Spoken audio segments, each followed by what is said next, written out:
मंत्र पाठ करेंगे।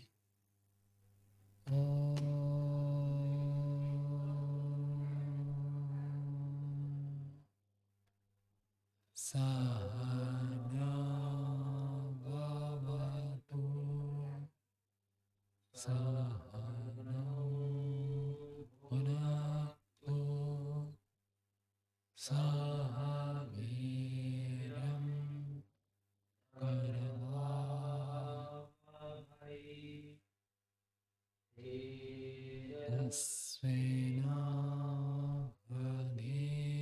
तेजस्विनावधीतमस्तु मा विद्विषावहै। ॐ शान्ति शान्ति शान्ति।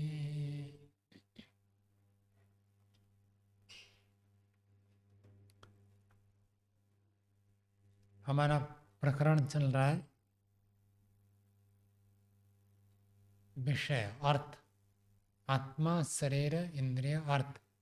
अर्थ का अर्थ जो पृथ्वी आदि भूतों के गुण हैं और इंद्रियों के विषय है, उस विषय में चर्चा चल रही है। तो सिद्धांत पक्ष था कि पृथ्वी के 4 गुण, जल के 3 गुण, अग्नि के 2 गुण, वायु के 1 गुण, आकाश के 1 गुण। पूर्व पक्षी कह रहा नहीं नहीं, एक भूत का 1 गुण मानो। यहाँ तक हमारा पाठ हो गया था 65वें सूत्र में। अब 66वें सूत्र की भूमिका पढ़ेंगे। भूमिका बना रहे हैं, सिद्धांत की ओर से प्रश्न किया जा रहा है। नियमस्तरेण प्राप्नोति संसर्गस्य अनियमात् चतुर्गुण पृथ्वी, त्रिगुण आप, द्विगुणम तेज, 1 गुण वायुरिति। तो पूर्व पक्षी ने यह कहा था कि जो आपको पार्थिव द्रव्य में 4 गुण मिल रहे हैं, तो 4 गुण कैसे आ गए? तो उन्होंने कहा था कि पृथ्वी का तो 1 गुण है और बाकी जो जल अग्नि वायु इनका संयोग है पृथ्वी के साथ, संयोग होने से उनका गुण भी इनके अंदर आ गया। वास्तव में इसके गुण नहीं, पृथ्वी के तो 1 ही गुण है। तो जो पृथ्वी पार्थिव द्रव्य में 4 गुण मिल रहे हैं, कैसे मिल रहे हैं? तो कब बाकी भूतों के संयोग से अन्यों के गुण भी इसमें आ गए। तो सिद्धांत कह रहा है यदि पृथ्वी में 4 गुण आ गए तो बाकी गुण कहाँ से आए? जल से, अग्नि से, वायु से। तो कहता पृथ्वी भी तो उनके साथ जुड़ा हुआ है, तो पृथ्वी का गुण भी उनमें होना चाहिए। और चारों परस्पर मिले हुए हैं तो सभी में 4-4 गुण मिलना चाहिए, तो 5-5 गुण मिलना चाहिए, क्योंकि सब एक दूसरे से जुड़े हुए हैं। इसका गुण उसके पास आया तो इसका गुण भी उसके पास जाना चाहिए। तो पृथ्वी में तो 4 गुण बन गए, और जल में 3 क्यों, अग्नि में 2 क्यों, वायु में 1 क्यों? सब में बराबर बराबर होना चाहिए था संसर्ग से हो। तो नियम स्तरी न प्राप्त होती, नियम प्राप्त नहीं होना कि संसर्ग का अनियम होने से पृथ्वी का 4 गुण, 3 गुण, 2 गुण, 1 गुण ऐसे क्यों मान रहा है? ये तो कोई नियम नहीं बना। तो पूर्व पक्ष भी आगे बढ़ रहा है, कहता नियमश्चोपपद्यते, नियम प्राप्त होता है। कथम, कैसा नियम है? तो 66वां सूत्र बोलिए, पूर्व पक्ष का सूत्र है, बोलिए विष्टम ही अपरम परेण। मिष्टम का अर्थ होता है प्रविष्टम। मिश्र प्रवेशन धातु है। तो एक एक भूत दूसरे दूसरे भूत में प्रविष्ट हो चुके हैं। वायु भूत किस में प्रविष्ट हो चुका है? अग्नि में। तो इसलिए अग्नि में 2 गुण आ गए, और वायु और अग्नि दोनों जल में प्रविष्ट है, बस इसलिए जल में कितने गुण? 3 गुण। और वायु अग्नि जल तीनों पृथ्वी में प्रविष्ट है, तो इसलिए पृथ्वी में 4 गुण। पृथ्वी वायु में प्रविष्ट नहीं है, वायु पृथ्वी में प्रविष्ट है, इसलिए पृथ्वी में तो 4 गुण मिलेंगे, वायु में तो 1 ही गुण मिलेगा। वायु में कोई प्रविष्ट नहीं है। तो मिष्टम ही अपरम परेण, अपर जो है पर से, परेण अपरम मिष्टम, अपरम प्रविष्टम, बाद वाला प्रविष्ट है। वो भाष्य में देखिए स्पष्ट दिया, पृथ्वी आदि नाम पूर्वम पूर्वम, उत्तरेण उत्तरेण, मिष्टम, अतः संसर्ग नियम इति। क्रम क्या है, भूतों का क्रम कैसा है? पृथ्वी, अप, तेजो, वायु, आकाश।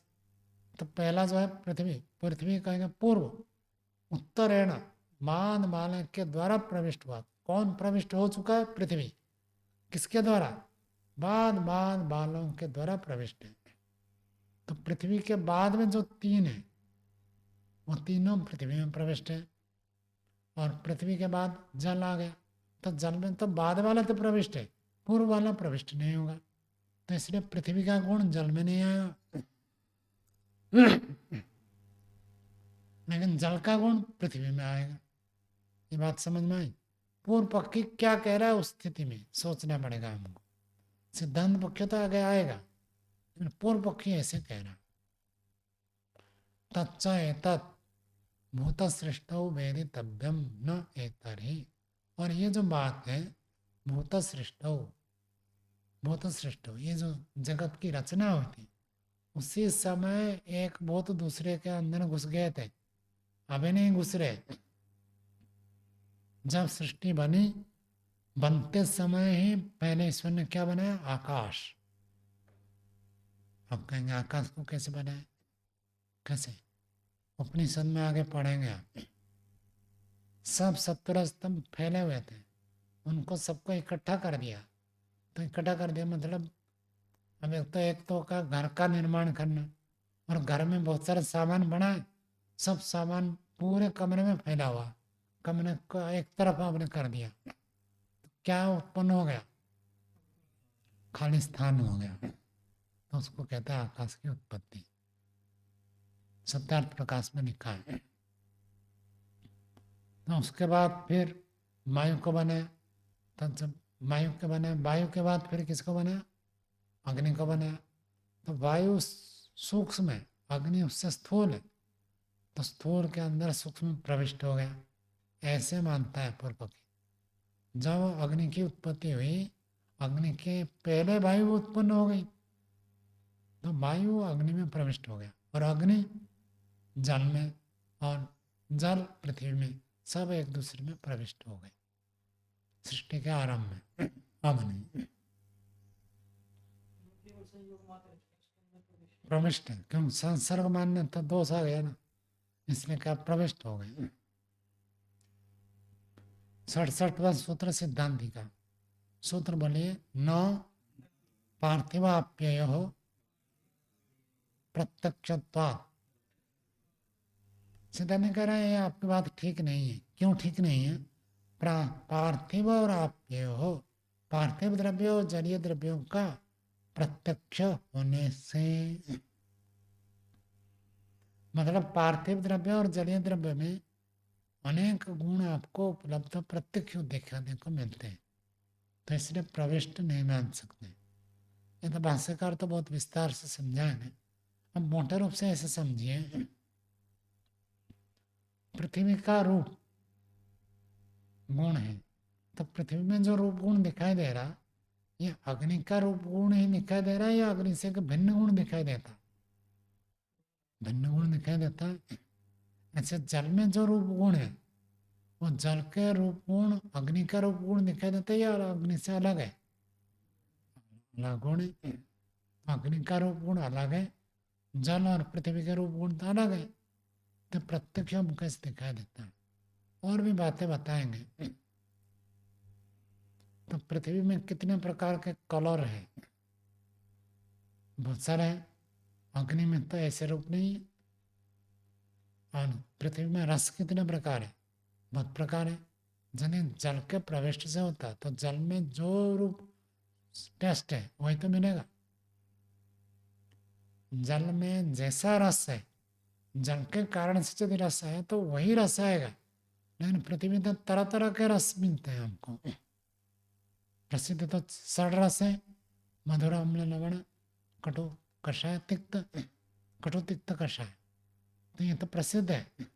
और इसमें भी अलग अलग भेद मिलते हैं। तो ये भेद जो गुण है कहाँ से आए? यदि केवल जल का रस गुण मानेंगे तो पृथ्वी में इतने सारे गुण नहीं मिलना चाहिए। ये प्रत्यक्ष उपलब्ध हो रहा है। तो प्रत्यक्ष पृथ्वी पार्थिव और जलीय द्रव्यों का प्रत्यक्ष होने से ये नहीं कह सकते पृथ्वी का एक ही गुण है, अनेक गुण पृथ्वी में है।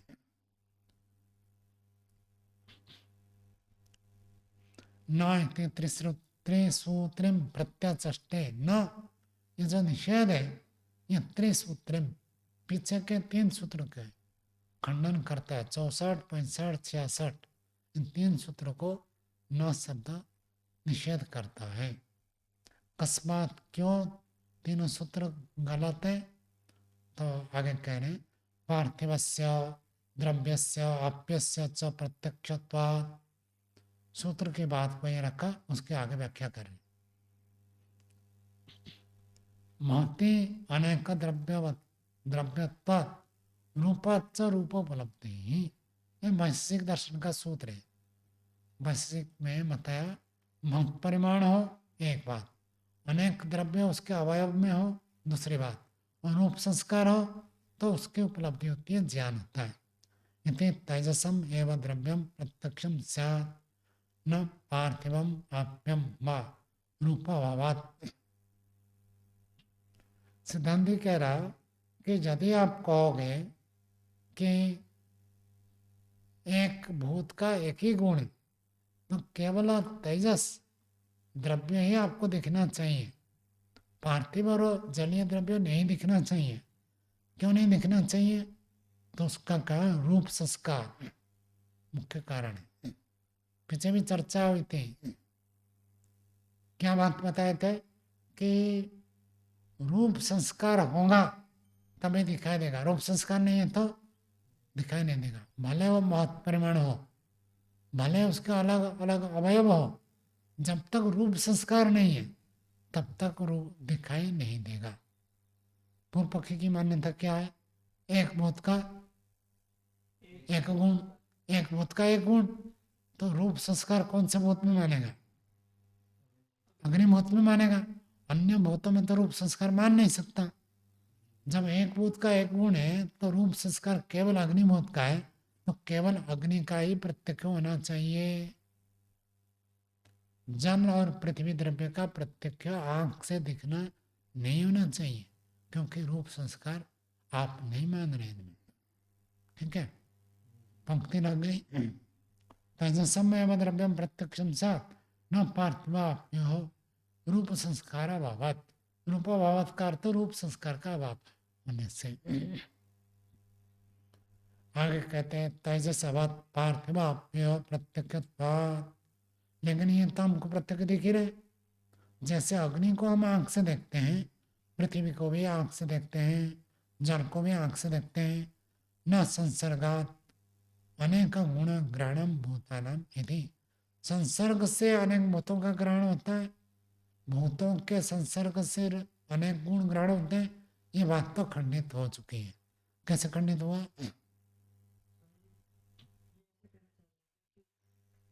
भले ही वो उसके अंदर पृथ्वी भूत जो है वो अन्य भूतों से प्रविष्ट हो चुके हैं, लेकिन उसके अंतर्गत भी केवल अग्नि वाला तत्व दिखना चाहिए, ऐसे कह रहे हैं। नहीं, उतना अलग कहना चाह रहे। प्रविष्ट तो हो गया, लेकिन संस्कार जो नहीं है। अब आगे इसकी व्याख्या में आपको पता चल जाएगा। संसर्ग से अनेक गुण ग्रहण ये तो सिद्धांत नहीं है। क्यों खंडित हो गया था? संसर्ग तो चारों का हो रहा, हर भूत दूसरे भूत के साथ संसर्ग है, तो सब में चार चार होता यदि संसर्ग मानेंगे, तो इससे तो ये बात खंडित हो चुकी है। ये बात की इसकी व्याख्या आगे कर रहे हैं। भूतांतर रूपम कृतम च पार्थिवाप्यो प्रत्यक्षतम ब्रुवता प्रत्यक्षम वायु प्रसज्जते। जो कहता है भूतांतर रूप, दूसरे भूत में भूतांतर रूप कृतम जब पार्थिवाप्य दूसरे भूतों के कारण से रूप गुण किया गया, ऐसे जो व्यक्ति मानता है, पार्थिवाप्य प्रत्यक्षतम ब्रुवता, पृथ्वी और जलीय द्रव्य का प्रत्यक्ष आंख से दिखना, ऐसे जो व्यक्ति कहता है, प्रत्यक्ष वायु प्रसज्जते, वायु का भी प्रत्यक्ष होना चाहिए। संसर्ग मानेंगे तो संसर्ग तो वायु के साथ भी है, किसका? अग्नि का। अग्नि का संसर्ग वायु के साथ है। जैसे अग्नि का संसर्ग पृथ्वी के साथ है, अग्नि का संसर्ग जल के साथ है, ऐसे अग्नि का संसर्ग वायु के साथ भी है।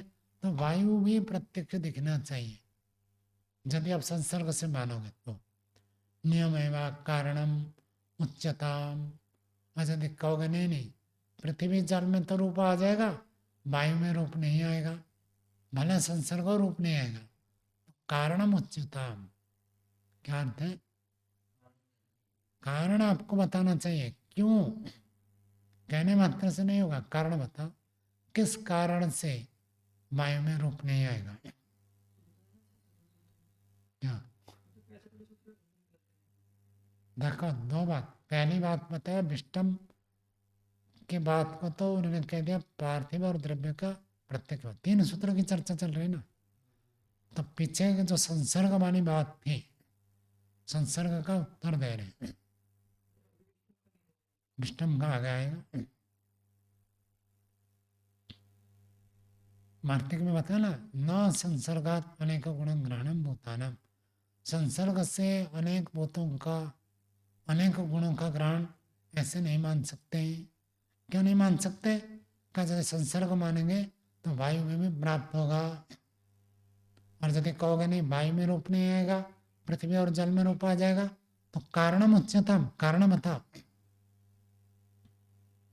आगे रसयोर वा पार्थिवाप्यो प्रत्यक्षत्वात्, पार्थिव रस षड्विधा आप्य मधुर एव न च एतत् संसर्गात् भवितुम् अर्हति। कहते हैं रस, दोनों का रस हमको ग्रहण होता है। रसयोर वा पार्थिवाप्य, पार्थिव रस और जलीय रस का प्रत्यक्ष होने से, पार्थिव का पृथ्वी के रस कैसे? षड्विध, मधुर, अम्ल, लवण, कटु, कटु, कषाय, तिक्त। तो पृथ्वी में तो षड रस मिलते हैं, और जल में कैसे रस मिलता है? केवल मधुर रस। जल का जो रस है मधुर रस माना जाता है। तो केवल मधुर एवं न च एतत् संसर्गात् भवितुम् अर्हति, संसर्ग से ये नहीं हो सकता है। अर्थात पृथ्वी में 6 रस जल के संसर्ग में जल के पास ही नहीं है। मान लीजिए कहोगे देखो इसके पास जो धन संपत्ति है इसकी नहीं है, इसके पास जो संपत्ति है दूसरे व्यक्ति के है, उसके संसर्ग से आ गया, और दूसरे व्यक्ति के पास होना तो चाहिए ना इससे ज़्यादा, तभी आप कह सकते हैं इसके संसर्ग से इसके पास आ गया। और वो ही कंगाल है, तो आप कैसे कहेंगे उसके पास से इसके पास आ गया? जल के पास तो रस कितने हैं? एक, मधुर रस। और पृथ्वी में षड रस है, फिर भी आप कह रहे हो जल के कारण से पृथ्वी में आ गया, ना बनेगा ही नहीं ना। उसके पास तो एक रस है, उसके पास 10-20 होता तो उसमें से 6 रस इसमें आ गए, ये कह सकते थे। उसके पास केवल एक है तो उससे आ गया, ये कथन तो बनेगा ही नहीं। नए गुण उत्पन्न हो गए तो उसका गुण नहीं कह सकते, नियम नहीं बना सकते ना, केवल जल का ही रस गुण है। इसके अंदर भी कुछ अलग था तब तो संसर्ग से प्रकट हुआ। केवल जल से मानोगे तब तक जल में जितना गुण है उतना ही प्रकट होगा, अन्य नहीं आ सकता। रूपयोर वा पार्थिवाप्ययोः प्रत्यक्षत्वात् तैजसरूपानुगृहीतयोः संसर्गे ही व्यंजकम एवं रूपम न व्यंग्यम अस्ति यदि। कहते रूपयोर, दो रूप, रस के बाद रूप क्या आ रहा है? कहते रूपयोर, दो रूपों का, पार्थिवाप्ययोः, पार्थिव रूप और जलीय रूप का प्रत्यक्ष हो रहा है। तैजस रूप अनुगृहीतयोः, पूर्व पक्षी को कह रहे कि आपके हिसाब से क्या है? अग्नि के रूप से अनुग्रहित होकर अग्नि के अनुकंपा से रूप गुण आ रहे। संसर्ग ही व्यंजकम एवं रूपम। संसर्ग माने मतलब व्यंजक। व्यंजक क्या होता है? प्रकट करने वाला। और व्यंग्य क्या होता है? प्रकट होने वाला। तो प्रकाश और प्रकाश्य, प्रकाश का एक अलग रूप होता है, लाइट। लाइट का रूप एक अलग होता है। और लाइट जिन चीजों को प्रकाशित करता है उनका रूप एक अलग होता है। यदि लाइट के कारण से ही इसमें रूप आया तो लाइट का जैसा रूप है ऐसे ही रूप रहना चाहिए, इसमें रूप बदलना नहीं चाहिए। बात समझ में आई? यदि इनका अपना रूप गुण नहीं है, केवल लाइट के संसर्ग से रूप आ रहा, तो जैसा लाइट का रूप है वैसे ही रूप रहना चाहिए। संसर्ग है, संसर्ग मानने पर व्यंजकस्य, व्यंजक जो प्रकट करने वाला अग्नि है, प्रकाश है, लाइट है, उसका ही रूप रहना चाहिए। न व्यंग्यम अस्ति, व्यंग्य का रूप तो रहेगा नहीं। एक अनेक विधत्वे च पार्थिव अप्ययोः प्रत्यक्षत्वात् रूपयोः। एक और अनेक विध रूपों का प्रत्यक्ष होने से, एक विध रूप अनेक विध रूप। जलीय द्रव्य में तो कितने रूप है? एक ही रूप है। कौन से रूप है? स्वच्छता, प्रसाद रूप, पारदर्शिता, एक रूप है। और पृथ्वी में कितने रूप है? बहुत सारे, 7 रंग कहते हैं। तो कहते हैं इस पूर्व पक्षी के हिसाब से रूप गुण किसका है? केवल अग्नि का है। अग्नि तो जल में भी प्रविष्ट है और अग्नि वायु में भी, पृथ्वी में प्रविष्ट है। तो अग्नि जल में प्रविष्ट होकर एक रूप को प्रकट किया और वही अग्नि पृथ्वी में प्रविष्ट होकर 7 रंग को प्रकट कर दिया। ऐसे कैसे? तो प्रविष्टि वाला भी नहीं बनेगा। केवल अग्नि के संसर्ग से रूप आ गया, अपना रूप नहीं है तो हो ही नहीं सकता। अपना रूप है तब वो अग्नि प्रकाशित करता है, तब तो ठीक है। पंक्ति हो गई। एक रूप अनेक रूप, एक विध अनेक विधत्वे पार्थिव प्रत्यक्षत्वात्। पार्थिव और जलीय द्रव्य का, जलीय द्रव्य के रूप का प्रत्यक्ष होने से ये प्रविष्ट वाला ठीक नहीं है। पार्थिवम, पार्थिव रूप कैसे? हरित, हरित कहते हैं हरे रंग को, लोहित लाल रंग, पीत पीला रंग, और श्वेता कृष्ण ये सब तो है नीलम। तो अनेक विधम रूपम, अप्यम तो शुक्लम अप्रकाशकम। और जलीय रूप जो है केवल श्वेत रूप, सफेद, अप्रकाशकम, अप्रकाशक रूप है। और भास्वर, चमकीला नहीं है, चमकता नहीं है। सूर्य तो चमकता है, चंद्रमा चमकती है, लेकिन पानी का अपना रूप चमक नहीं है उसके अंदर। बाहर के प्रकाश पड़े तो चमकता है, अपना चमक नहीं है। यदि अपना चमक होता तो रात में भी दिख जाता, रात में दिखता नहीं है। न च एतत् एक गुणानां संसर्गे सति उपलभ्यते इति। न च एतत्, ये जो बात है, एक गुणानाम, एक गुण वाले द्रव्यों का संसर्ग से, संसर्ग सति उपलभ्यते, न संसर्ग के होने पर ही उपलब्ध होते, ऐसे नहीं कह सकते। उदाहरण मात्रम च एतत्, यह तो उदाहरण मात्र है। उदाहरण का अर्थ नमूना, नमूना मात्र हमने प्रस्तुत किया। अतः परम प्रपंच, इसके बाद प्रपंच। प्रपंच क्या होता है? विस्तार, गीता फैलना। सुनाया था ना एक दिन? तो गीता फैल जाता है तो आगे तो विस्तार है। थोड़े से हमने आपको ये उत्तर दे दिया कि भाई सबका गुण अपना अपना है, कि प्रविष्ट होने से गुण आ रहा है ऐसे नहीं कह सकते, विस्तार से भी कितना भी कहो। विस्तार करके अभी बताएंगे। स्पर्शयोर वा पार्थिव तेजस्वियोः प्रत्यक्षत्वात्। पार्थिव और तेजस इन दोनों का स्पर्श प्रत्यक्ष हो रहा है। पार्थिव अनुष्ण शीत स्पर्श। पार्थिव द्रव्य में जो स्पर्श गुण है वो कैसा है? न ठंडा है न गर्म, सामान्य स्पर्श है। लकड़ी को छूते सामान्य स्पर्श, पुस्तक को छूते सामान्य स्पर्श, वस्त्र को छूते सामान्य स्पर्श, ठंडा भी नहीं लगता गर्म भी नहीं लगता। उष्ण तेजस प्रत्यक्ष। और अग्नि का जो स्पर्श गुण है कैसा है? उष्ण है। और स्पर्श गुण किस मूल रूप में किसका मानता है? वायु का। तो सिद्धांत कह रहा है न चेत एक गुणा नाम अनुष्ण शीत स्पर्शेन वायुना संसर्गेण उपपद्यते इति। वायु का जो स्पर्श गुण है, दर्शन शास्त्र कहता है अनुष्ण अशीत। वायु न गर्म है न ठंडा है। तो वायु के संस्पर्श से अग्नि में कैसा गुण आ गया? उष्ण स्पर्श आ गया। और वायु के संसर्ग से पृथ्वी में कैसे गुण आ गया? सामान्य स्पर्श आ गया। ये कैसे हो गया? ये प्रश्न उठा रहे हैं। वायु तो प्रविष्ट है, अग्नि में भी वायु प्रविष्ट है। आपके हिसाब से, पूर्व पक्षी के हिसाब से वायु में भी, वायु अग्नि में भी प्रविष्ट है, पृथ्वी में भी प्रविष्ट है। अग्नि में तो उष्ण स्पर्श दे रहा और पार्थिव द्रव्य में साधारण स्पर्श दे रहा। ये कैसे हो गया? आगे अथवा पार्थिवाप्ययोः द्रव्ययोः व्यवस्थिता गुणयोः प्रत्यक्षत्वात्।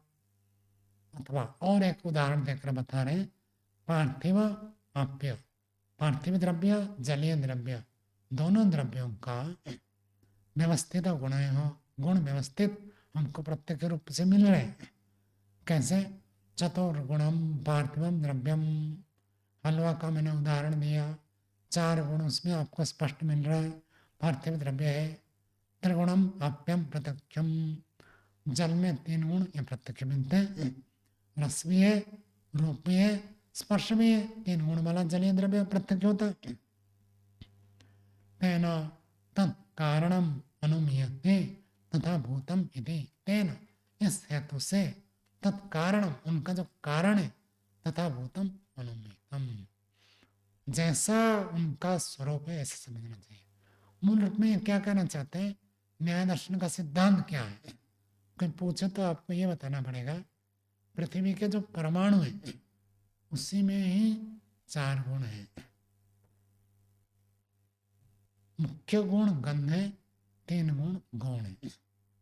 जैसे हर व्यक्ति में कुछ मुख्य गुण होते हैं, कुछ साधारण गुण होते हैं। तो साधारण गुण में 3 है और मुख्य गुण गंध है। हाँ, निजी गुण है। ये आगे चर्चा चलेगी तो आपको थोड़ा पंक्ति समझने की दृष्टि से सरल हो, इसलिए पैर से बता रहा हूँ, आगे ये बात आएगी। परमाणु में ही स्वाभाविक रूप से ऐसे धर्म मान रहा सिद्धांत में। जल का जो परमाणु है उस परमाणु में ही 3 गुण है।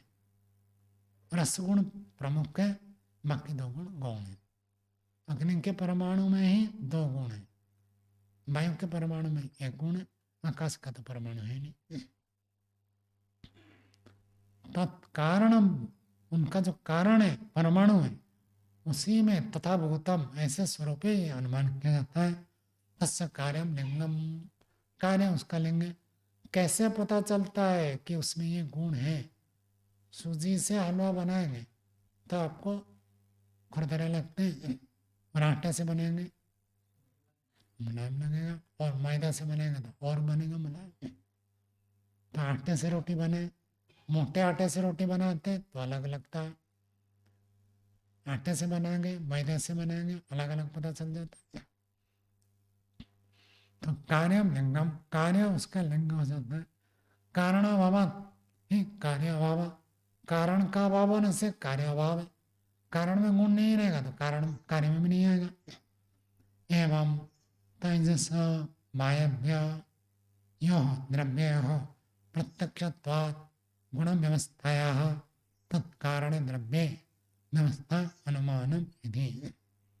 एवं इस प्रकार से तेजस आग्नेय पदार्थ वायव्य द्रव्यों का प्रत्यक्ष होने से गुण व्यवस्था का तत्कारण उनके जो कारण द्रव्य है वहाँ भी व्यवस्था अनुमान करते हैं। जैसे हमको कार्य द्रव्य में मिलता है वैसे कारण द्रव्य में अनुमान करते हैं। सामान्य रूप से वायु है तो आपको साधारण स्पर्श होता है, लेकिन यदि अग्नि के संस्पर्श हो तो उष्ण स्पर्श होता है। जल के ऊपर से हवा चल कर आए तो ठंडा ठंडा अनुभव होता है। तो कारण द्रव्य जैसा है कारण द्रव्य में वैसे गुण आते हैं। दृष्टश्च विवेक पार्थिवाप्यय प्रत्यक्षत्वात्। दृष्टश्च प्रत्यक्ष देखा जाता है। विवेक, विवेक का क्या अर्थ है? पृथक, विवेक विचिर पृथक करण है। पृथक पृथक देखा जाता है। क्या पृथक पृथक देखा जाता है? पार्थिवाप्यय प्रत्यक्षत्वात्। पार्थिव और जलीय द्रव्यों का पृथकता प्रत्यक्ष हमको उपलब्ध हो रहा है। कैसे पृथकता उपलब्ध हो रहा है? पार्थिवम द्रव्यम अपादिभिः व्युक्तम प्रत्यक्षम गृह्यते। एक तो हो गया मिट्टी और पानी मिला हुआ, मिल रहा, पानी उसमें है, लेकिन पानी से रहित पृथक रूप से भी आपको पार्थिव द्रव्य मिलता है। पत्थर है, पत्थर के अंदर पानी है क्या? नहीं है। मिट्टी के तो चलो गीली मिट्टी है तो आप कह सकते हैं इसमें पानी है, लेकिन सूखा हो तो उसमें तो पानी है नहीं। तो पानी प्रविष्ट हो गया, कहाँ हो गया? तो हर पार्थिव द्रव्य के अंदर क्या मिलना चाहिए? पानी मिलना चाहिए। हर पार्थिव द्रव्य में मिलता नहीं। विवेक, विवेक का अर्थ पृथक, पृथक रूप से हमको मिल रहा है। पृथक रूप से जल, पृथक रूप से पृथ्वी तत्व मिल रहा है। विवेक प्राप्त करना चाहिए। वहाँ क्या विवेक है? क्या क्या विवेक है? कहीं में कहो जैसे कहते हैं विवेक हो जाए तो मुक्ति हो जाएगी। प्रकृति और पुरुष, प्रकृति पुरुष यदि पृथक पृथक आपको ज्ञान हो गए तो वो वास्तविक विवेक है। न्याय दर्शन क्यों पढ़े? उसी को वहां तक पहुंचने के लिए न्याय दर्शन पढ़ेंगे तो प्रकृति पुरुष का विवेक कर सकते हैं। नहीं तो प्रकृति ही लगेगा ये मैं गलत नहीं हूँ, ये तब तक लगेगा जब तक आप दर्शनों को ठीक से नहीं पढ़ेंगे। दर्शन को पढ़ने से हम प्रकृति पुरुष का विवेक कर सकते हैं, पृथक पृथक बोध कर सकते हैं। यहाँ जो विवेक है ये भी पृथक पृथक बोध होता है, लेकिन यहाँ जल और पृथ्वी के लिए कह रहे हैं। ठीक है, आगे देखिए। पार्थिवम द्रव्यम अपादिभिर्व्युक्तम, जल आदि से वियुक्त, जल आदि से रहित भी पृथक रूप से पार्थिव द्रव्य हमको प्रत्यक्ष उपलब्ध होता है। अप्यम च पराभ्यम, और जलीय द्रव्य भी दोनों से रहित मिलता है। एक तो होता है वायु से रहित, पानी से पानी में वायु प्रविष्ट है, ऐसे भी कुछ हो सकता है। कुछ चीज़ें आप पानी में डाल देते तो बुलबुले निकलते हैं ना पानी के, क्यों? जल वायु प्रविष्ट। बिना वायु प्रविष्ट जल भी मिलता है और बिना अग्नि प्रविष्ट जल भी मिलता है। एक तो पानी को आपने गर्म कर दिया, अग्नि प्रविष्ट हो गया जल में, तो बिना गर्म के सामान्य जल में तो उपलब्ध होता है। तो पृथक विवेक का अर्थ पृथक, पृथक जल भी उपलब्ध होता है। तेजसम च वायुना, शुद्ध अग्नि तत्व मिलता है जो वायु से रहित है। न च एक एक गुणम गृह्यते, और उसमें एक एक गुण गृहित होता है ऐसी बात नहीं है। अर्थात जो पत्थर मिल गया, पत्थर सामान्य पत्थर है, उसका स्पर्श गुण में है। आप नहीं कह सकते कि वायु घुसा हुआ है इसलिए हमको स्पर्श हो रहा, अपना स्पर्श गुण है उसका। वायु का तो स्पर्श कोमल है और पत्थर का तो स्पर्श कठोर है, तो कैसे हो गया? निरनुमानम तो विष्टम ही अपरम परेण, यह जो पूर्व पक्षी ने कहा था अपरम परेण विष्ट, बा अपरम पहले वाला बाद वाले से प्रविष्ट हो चुका है, ये बात मेरा अनुमान है, इसमें कोई अनुमान नहीं है। इति एतद इति, ये कथन ही गलत है। न अत्र लिंगम अनुमापकम गृह्यते, यहाँ कोई अनुमापक लिंग गृहित नहीं होता। अनुमापक मतलब अनुमान करने वाला व्याप्ति पूर्वक कोई नियम नहीं है कि भाई ये प्रविष्ट है। इति येन एतद एवं प्रतिपद्येम ही, ऐसे कोई यदि नियम मिल जाता कि इसमें ये प्रविष्ट है, तो प्रविष्ट होने पर ही वो गुण मिलता। ऐसे नियम यदि व्याप्ति पूर्वक मिल जाता तब मान लेते हैं। पानी प्रविष्ट वाला पार्थिव द्रव्य में मिल रहा है, अब पानी से रहित पार्थिव द्रव्य में मिल रहा है, नियम कहाँ हो रहा कि जहाँ जहाँ पार्थिव द्रव्य मिले वहाँ वहाँ जल भी जरूर मिलेगा, नियम ही नहीं बन रहा। मूल प्रमाण द्रव्य भी पार्थिव द्रव्य उदाहरण भी है ना।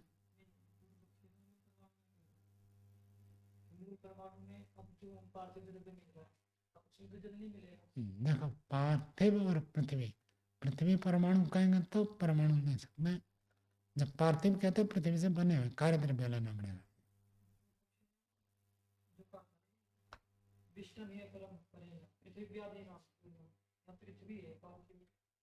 तो पृथ्वी आदि नाम, पृथ्वी आदि भूतों में प्रविष्ट कहेगा। हाँ, तो आपका क्या प्रश्न है, बोलो दोबारा बोलो। पृथ्वी आदि जो मूल परमाणु है उसमें जल प्रविष्ट है, और पार्थिव द्रव्य जो है उसमें जल दिखे ऐसा आवश्यक नहीं है, वो मूल परमाणु में है जल। परमाणु में प्रविष्टि बनेगा ही नहीं। परमाणु का अर्थ होता है जिसके अंदर कोई प्रवेश नहीं हो सकता। आगे वो चर्चा भी होगी। परमाणु का अर्थ जिसको तोड़ नहीं सकते, ये अभी नहीं, चौथे अध्याय में आएगा। तो कहता परमाणु के अंदर आकाश है कि नहीं, यदि आकाश है तो परमाणु नहीं हुआ, टूट गया ना, अंदर घुस गया। यदि आकाश नहीं है तो आकाश को सर्वव्यापक मत पाना। तो परमाणु के अंदर कुछ प्रविष्ट हो जाए ये इनके सिद्धांत में नहीं है।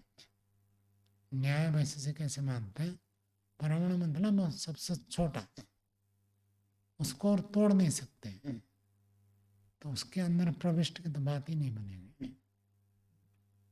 आगे देखिए, उत्तम, और जो ये कहा था मिष्टम ही अपरम परेण भूत सृष्टो वेदितव्यम न सांप्रतम थी। और ये बात जो आपने कही थी कि अपरा जो है पर के द्वारा प्रविष्ट हो गया, इस सृष्टि के आरंभ में हुआ था, ऐसे जानना चाहिए, अभी नहीं है। नियम कारण अभावत प्रयुक्तम, नियम का कारण न होने से ये बात आपकी ठीक नहीं है। जब मिट्टी में पानी घुस सकता है तो सृष्टि के आदि में मिट्टी में पानी घुस सकता था, अब भी घुस सकता है। तो सृष्टि के आदि में तो मिट्टी के अंदर पानी प्रविष्ट हो गया, अब नहीं है, क्यों? ऐसे नहीं कह सकते। ये वार्तिक है, पूरा वार्तिक है, आगे इसकी व्याख्या कर रहे हैं। दृष्टम च सांप्रतम परेण विष्टम यदि वायुना च विष्टम तेज यदि, क्योंकि दृष्टम ये तो बात हम प्रत्यक्ष देख रहे हैं, सांप्रतम वर्तमान, अपरम परेण विष्टम, अपर जो है पर के द्वारा प्रविष्ट हो जाता है, ये देखते हैं। वायुना च विष्टम तेज, तेज आग लगे कहीं जंगल, हम तो जंगल में ही रहते, जंगल में कभी आग लग जाए तो आग लगने से पहले वायु का जो प्रवाह होता है वो कम होता है, और आग लगने के बाद वायु तेजी से बहती है, क्यों? हाँ,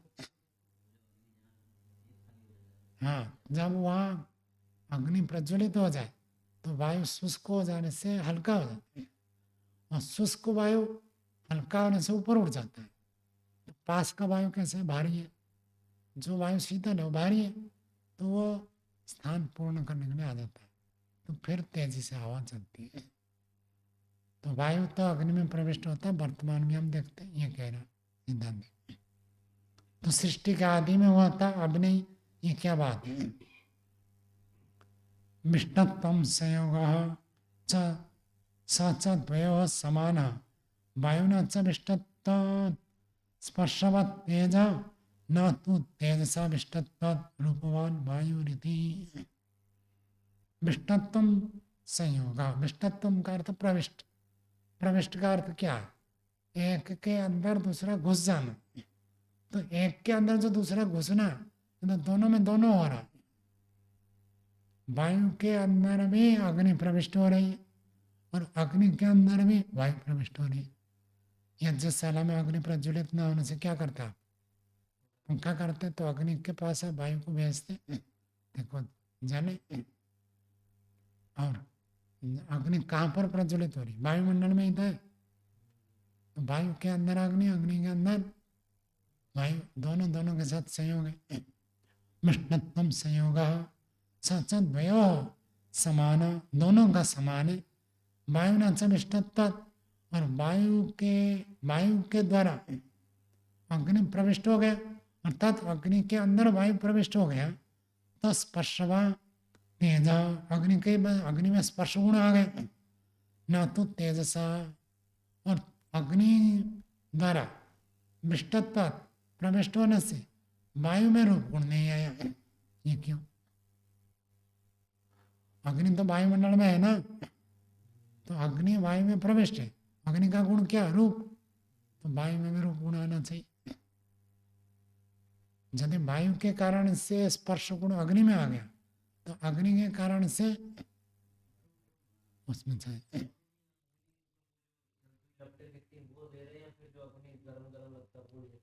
दोनों नहीं ना, आप लपेट वाला ले लो, क्योंकि वो दिखता भी है ना। गर्मी में तो दिखता नहीं है, दिखता हुआ गर्मी में ही रूप गुण है। दुष्ट व्यक्ति के साथ हम नहीं रहेंगे। क्यों? क्योंकि उसकी दुष्टता हमसे हमारे में आ जाएगी। आप ये नहीं क्यों कहते कि हम इतना साधु बनेंगे कि हमारा साधु गुण उसके पास चला जाएगा? संयोग तो दोनों का होगा ना, दुष्ट का साधु के साथ हुआ। तो साधु क्यों दुष्टता से डर रहा है कि उसके बुरे दुर्गुण हमारे अंदर आ जाएंगे? ये क्यों नहीं सोच रहा कि मेरे अच्छे गुण उसके अंदर जाएंगे? क्योंकि आप में कमजोर है। जो व्यक्ति मजबूत है, और जैसे देश में हो, जैसे बेस में हो, जैसे हाल में हो, डरेगा नहीं कभी।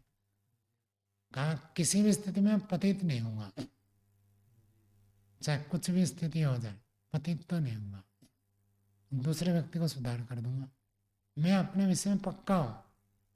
मैं कह दूंगा मुझे कोई नास्तिक नहीं बना सकता, कितना भी बड़ा नास्तिक आ जाए, मुझे नास्तिक नहीं बना सकता। जिसको डर लग रहा है नास्तिक के साथ रहूंगा, तो मैं भी नास्तिक हो जाऊंगा। मैं कमजोर है।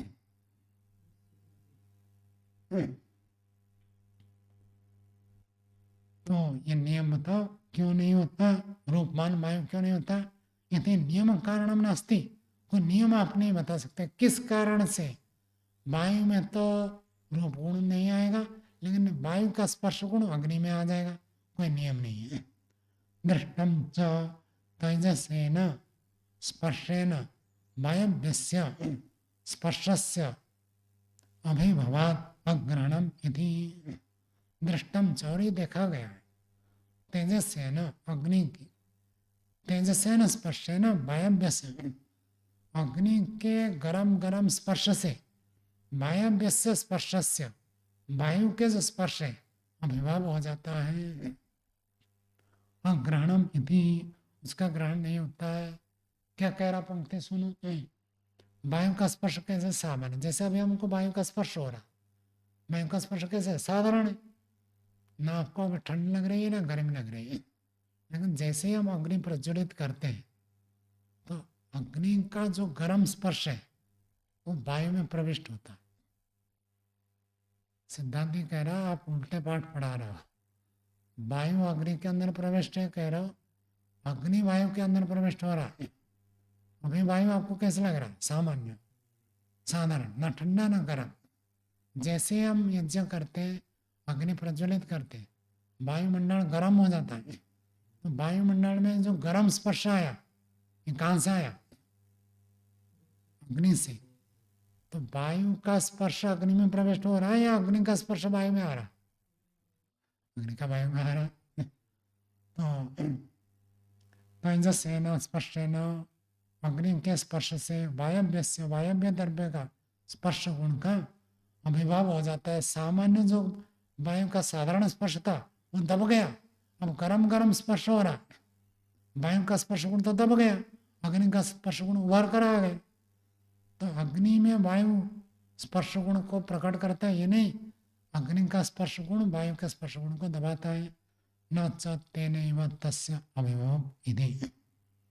और यदि मानोगे आप कि स्पर्श गुण केवल वायु का है, तो अग्नि का स्पर्श गुण वायु के स्पर्श गुण को दबाएगा नहीं, क्योंकि अग्नि में स्पर्श गुण आया था कहाँ से? वायु से, और वायु के स्पर्श को अग्नि का स्पर्श दबा रहा, तो वो व्यक्ति खुद खुद को कोई नहीं मारेगा, खुद को खुद नहीं मार सकता है। आप कहेगा आत्महत्या करते, आत्महत्या नहीं करते, शरीर हत्या करते। ये शरीर कष्ट दे, साधन को तोड़ते हैं। ये शरीर बेकार हो, शरीर को छोड़ो, शरीर को छोड़ते, अपने को तो कोई मार ही नहीं सकता, आत्मा को तो मार नहीं सकता। तो वायु वायु की हत्या तो करेगी नहीं, तो वायु प्रविष्ट नहीं है। तो वायु का ही स्पर्श गुण ऐसे नहीं कह सकते, अग्नि का अपना स्पर्श गुण, जल का अपना स्पर्श गुण, पृथ्वी का अपना स्पर्श गुण, अपना अपना है। तो फिर किस में कैसे कौन सा गुण कैसे प्रकट होता है, उसकी चर्चा हम आगे पढ़ेंगे। आज का पाठ यहीं रखते हैं।